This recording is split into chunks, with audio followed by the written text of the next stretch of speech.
என் அன்பு குழந்தையே, உன்னுடைய வாழ்க்கை இன்று மாறும் நாளை மாறும் என்று காத்திருந்து காத்திருந்து மனம் வெறுத்து விட்டாய். கஷ்டங்களும் துன்பங்களும் துயரங்களும் வியாதிகளும் கவலைகளும் மேற்கொண்டு வந்து கொண்டுதான் இருக்கின்றதே தவிர சிறிதும் குறையவில்லை என்று மனம் நொந்து விட்டாய். ஒரு நாள் வலியோடும் ஒரு நாள் வறுமையோடும் உன்னுடைய வாழ்க்கையை வேண்டா வெறுப்பாக கடத்தி கொண்டிருக்கின்றாய். என் அன்பு குழந்தையே, இந்த நிலையில்தான் நீ தெளிந்த நீரோடையைப் போன்று இருக்க வேண்டும். மனதை போட்டு குழப்பிக் கொண்டிருக்காமல் தெளிவாக இரு. நீ கிடைக்கவில்லை என்று ஏங்கிக் கொண்டிருக்கும் விஷயங்கள் ஒரு வண்ணத்து பூச்சியைப் போல. அதை பிடிக்க முயற்சி செய்தால் அது பிடிக்க முடியாமல் பறந்து கொண்டேதான் சென்று கொண்டிருக்கும். ஆனால் பேசாமல் அமைதியாக உட்கார்ந்து பார், அது உன்னை தேடி வந்து உன் கையில் அமரும். அதனால் நீ எதற்கும் கவலைப்படாமல் அமைதியாக இரு. உன்னுடைய மகிழ்ச்சி உன்னை தேடி வந்து சேரும். நீ நினைப்பது நலமானால் உனக்கு நடப்பதும் நலமாக அமையும். தொட்டு கெட்டவன் இந்திரன், தொடாமல் கெட்டவன் ராவணன், சொல்லி கெட்டவர் விஸ்வாமித்திரர், சொல்லாமல் கெட்டவன் ஹரிச்சந்திரன், கொடுத்து கெட்டவன் கர்ணன், கொடாமல் கெட்டவன் துரியோதனன். இந்த உலகத்தில் நீ எதை செய்தாலும் உன்னை கெட்டவன் என்று இந்த உலகம் தூற்றும். அதனால் உனக்கு பிடித்த வாழ்க்கையை யாரையும் காயப்படுத்தாமல் சந்தோஷமாக வாழ். உன்னுடைய செயலும் சொல்லும் யாரையும் காயப்படுத்தாதவரை உனக்கு எந்த பிரச்சனையும் வராது. பெருமாளே கதி என்று என்னுடைய பாதங்களை சரணடைந்த பிறகு இனி உனக்கு எந்த கவலையும் பயமும் தேவையில்லை. எல்லாவற்றையும் என்னிடம் ஒப்படைத்து விடு. எல்லாவற்றையும் நான் பார்த்துக் கொள்கிறேன். சிலையாக பார்ப்பவர்களுக்கு நான் சிலைதான், கலையாக பார்ப்பவர்களுக்கு நான் கலைதான். இறை என்றோருக்கு நான் இறையை தருவேன். அவர்களை அன்பால் சிறை கொண்டு அவர்களை ஆள்வேன். வானமும் பூமியும் அழிந்து போகலாம், ஆனால் நான் உனக்கு கொடுக்கும் வாக்கு என்றும் அழிந்து போகாது. எப்போதும் என்னுடைய கைக்குள்தான் உன்னுடைய வாழ்க்கையும் நீயும். ஒரு நாளும் உன்னை கைவிடவும் மாட்டேன், உன்னுடைய கையையும் விடமாட்டேன். நீ எதை நினைத்தும் கலங்காதே, தைரியமாக இரு. சவாலான காரியங்களில் துணிந்து இறங்கு. உன்னை வழிநடத்துவது எம்பெருமான் ஏழுமலையான் என்பதை எப்போதும் மறவாதே. பிரச்சனைகளை எதிர்கொள்ளும் போது பிரச்சனைகளை பற்றி வந்து என்னிடம் சொல்லாதே. அந்த பிரச்சனையிடம் சொல், உன் பின்னே இருப்பது நான் என்று. முடியவில்லை என்று வாழ்க்கையை வெறுக்காதே. முடிந்தவரை வாழ்க்கையில் போராடு. நீ சோர்ந்து போகும் நேரத்தில் என்னுடைய கரம் உனக்கு புத்துணர்ச்சி அளிக்கும். ஏதோ ஒன்றை நீ இழக்கும் போது ஏதோ ஒரு புதிய விஷயத்தை நீ பெறப்போகின்றாய் என்பதை என்றும் மறவாதே. அதன் பிறகு உன்னுடைய வாழ்க்கையில் உனக்கு நம்பிக்கை துளிர்விடும். வாழ்க்கையை எப்படி வாழப்போகிறோம் என்று பயம் கொள்ளாதே. வாழ்க்கையை எப்போதும் சந்தோஷமாக வரவேற்றுக்கொள். அப்பொழுதுதான் உன்னுடைய வாழ்க்கை உனக்கு மகிழ்ச்சியளிக்கும்.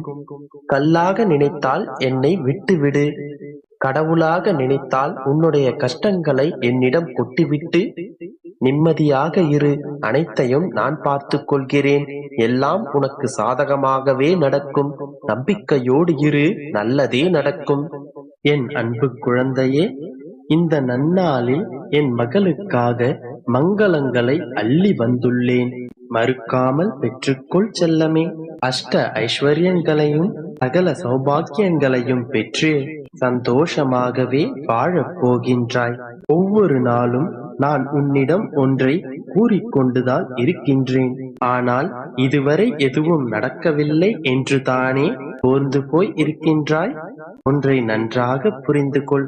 நடப்பதை மட்டும்தான் நான் உன்னிடம் கூறுவேன். உன் அப்பா கூறியதை நிச்சயம் நான் உனக்கு நிறைவேற்றுவேன். இப்போது உன்னுடைய கோரிக்கை தாமதமாகி உள்ளது, அவ்வளவுதான். அதற்கு ஒரு காரணம் உண்டு.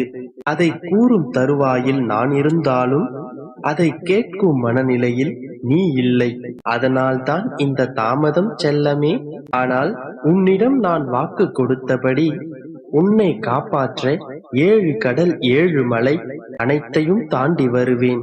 உனக்கு பக்க பலமாக உறுதுணையாக உன்னுடன் உன் பயணத்தில் நானும் பயணிப்பேன். நீ என் மடியில் அமர்ந்திருக்கும் என் பிள்ளை.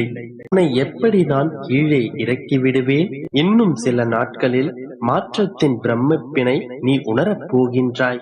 உன்னுடைய மகிழ்ச்சிக்காகவும் நிம்மதியான வாழ்க்கைக்காகவும் நீ எப்படி காத்துக் கொண்டிருக்கின்றாயோ அதுபோலவே என் பிள்ளையின் மகிழ்ச்சியை, நிறைவான வாழ்க்கையை, வாழும் அழகை பார்க்கவும் உன் அப்பா நானும் ஆவலாக உள்ளேன்.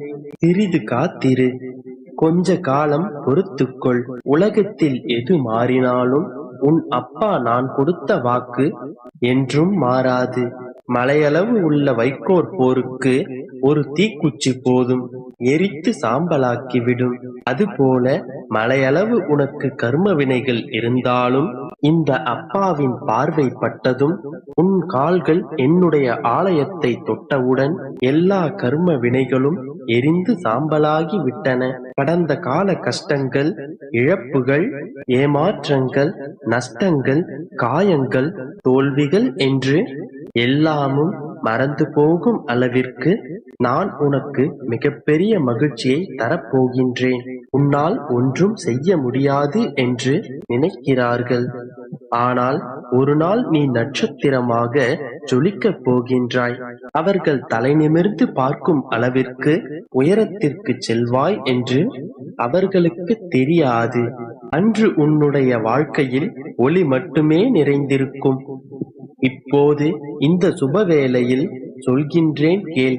நீ எந்த குறையும் இல்லாமல் வாழத்தான் போகின்றாய். உன்னுள் இருக்கும் குறைகள் அனைத்தும் மறையப் போகின்றது.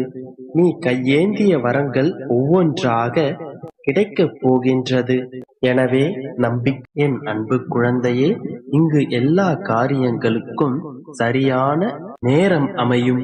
சரியான நேரம் வந்துவிட்டால் தவறான அனைத்தும் சரியாகிவிடும். எதிர்மறைகள் எல்லாம் நேர்மறையாக மாறும். துன்பங்கள் எல்லாம் இன்பங்களாக மாறும். அந்த சரியான நேரம் அமைவதற்கான இடைவெளியை நமக்கு நாமே கொடுத்து கொள்ள வேண்டும். அந்த நேரத்திற்கு தகுந்தாற் போல இலக்குகளை நிர்ணயித்துக் கொள்ள வேண்டும். சரி, இப்போது உனக்கான சரியான நேரம் எதுவென்று கேட்டால், இதோ இப்பொழுது இந்த வார்த்தையை கேட்டுக்கொண்டிருக்கின்றாயே. ஓம் நமோ நாராயணா என்று என் பாதங்களில் சரணடைந்தாயே. என் ஆலயத்தில் நீ காலடி எடுத்து வைத்தாயே. என் வார்த்தைகளை தினந்தோறும் நீ கேட்டுக்கொண்டிருக்கின்றாயே. இதுவே உனக்கான சரியான நேரம். சரியான நேரம் அமையாமல் இருந்திருந்தால் இத்தகைய நிகழ்வுகள் நடந்திருக்காது. எனவே இதுதான் உன் வாழ்க்கையின் சரியான நேரம்.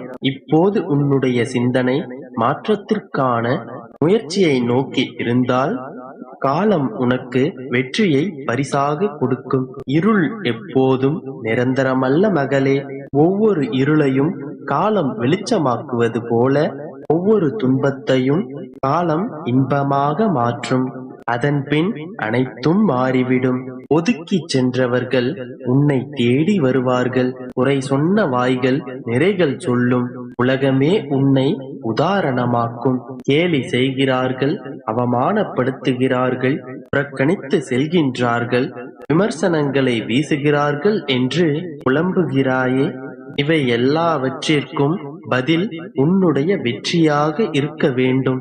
நீ எதை நோக்கி செல்கின்றாயோ நீ அதை அடைந்தே தீர வேண்டும். எது உன்னால் செய்ய முடியாது என்று விமர்சனம் செய்கின்றார்களோ அதை செய்து முடிப்பதே அவர்களுக்கான பதிலடி. அவர்கள் பேசும் இழிவு சொற்களை அனைத்தையும் கேட்டுக்கொள். எல்லாவற்றையும் உன்னுடைய காலடியில் போட்டு புதைத்து விடு. இவையெல்லாம் நீ வளர்வதற்கான உரமாக இருக்க வேண்டும். அவர்களுடைய வார்த்தைகள் ஒவ்வொன்றையும் நீ பொய்யாக மாற்ற வேண்டும். அதை உன் செயல்களால் மட்டுமே நீ நிரூபிக்க வேண்டும். தோல்வியடைவதற்கு நீ வருத்தப்பட தேவையில்லை. நீ செய்ய வேண்டிய அனைத்தையும் செய்த பிறகு வரும் தோல்விக்கு நீ கவலைப்பட தேவையில்லை. அந்த தோல்விக்கு நீ பொறுப்பும் அல்ல. எப்போதும் நீ அடைந்த தோல்வியை நினைத்து வருத்தப்பட்டு கொண்டிருக்காதே. அடுத்து நீ இனிமேல் அடையப் போகும் வெற்றியை நினைத்து சிந்தித்து செயல்படு. காலம் கனியட்டும், நேரம் வரட்டும் என்று காத்திருக்காதே. நீ முயற்சி செய்வதுதான் உன்னுடைய நல்ல காலம். நீ நம்பிக்கையோடு உழைக்கும் நேரம்தான் உன்னுடைய நல்ல நேரம். நம்பிக்கையோடும் நேர்மையோடும் உண்மையோடும் நீ செயல்படும் நேரம் எல்லாமே உனக்கு சரியான நேரம்தான். அதற்கான நல்ல பலன்கள் உன்னை வந்து எப்படியும் சேரும். புரிந்து கொண்டாய் அல்லவா? இதுதான் உனக்கான சரியான நேரம். நீ வெற்றி பெறப்போகும்